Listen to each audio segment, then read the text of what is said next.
Shaping cultural norms. Did you hear the tale of the photographer, the gynecologist, and the art curator? Probably not, so it's about time that you did. Earlier this year, I was privileged to visit an exhibition, which resulted from the collaboration between these three remarkable women.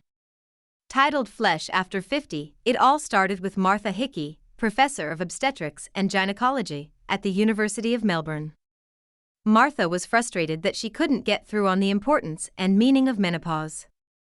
She was aware of the ability of the arts to shape cultural norms and attitudes relating to gender and gender equality. For Martha, health equity for older women would mean changing negative views about aging and recognizing the strength and beauty resident in older female bodies. So Martha contacted Jane Scott, curator at the Abbotsford Covent Gallery space, and together they managed to secure funding to create an exhibition which would focus on women over 50 and their bodies. Next, they asked photographer Ponch Hawks to create a gallery featuring 500 women and their bodies. In turn, she issued an invitation through her networks asking if any women would attend her studio in North Melbourne to be photographed in the nude. The brief was that they could bring a prop to preserve their anonymity, but no hats or scarves. On and off lockdown restrictions meant that Ponch was able to complete her assignment with 424 women. Older women are not honored very frequently in society. Most were walking around in a body with some type of baggage.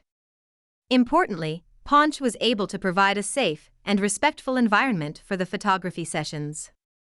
Almost everyone was scared, not knowing how this might turn out, she says. Older women are not honored very frequently in society. Most were walking around in a body with some type of baggage. Ponch describes Flesh After 50/500 Strong as the best commission she has ever had. After the shoot, she was delighted to receive letters and emails from many of her subjects, telling her what a positive experience it had been. There was a strong link between the participants, ranging from being something they ought to do and something they should do. And then there were those who saw it as the next brave step toward the second half of their lives. Ponch is totally in sync with these women, describing her work as being part of making history.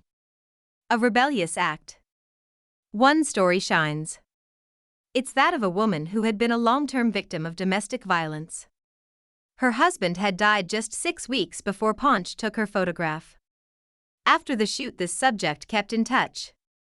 She had told Ponch that she hoped to create a new life. And, in a relatively short period of time, she has, learning to look forward with confidence, and beginning to engage with many new creative pursuits. I asked Ponch about older women and invisibility, a topic recently explored and super connected with researcher David Donnellan. She, too, understood what an issue that this has become, the prevalence of this feeling, for older women.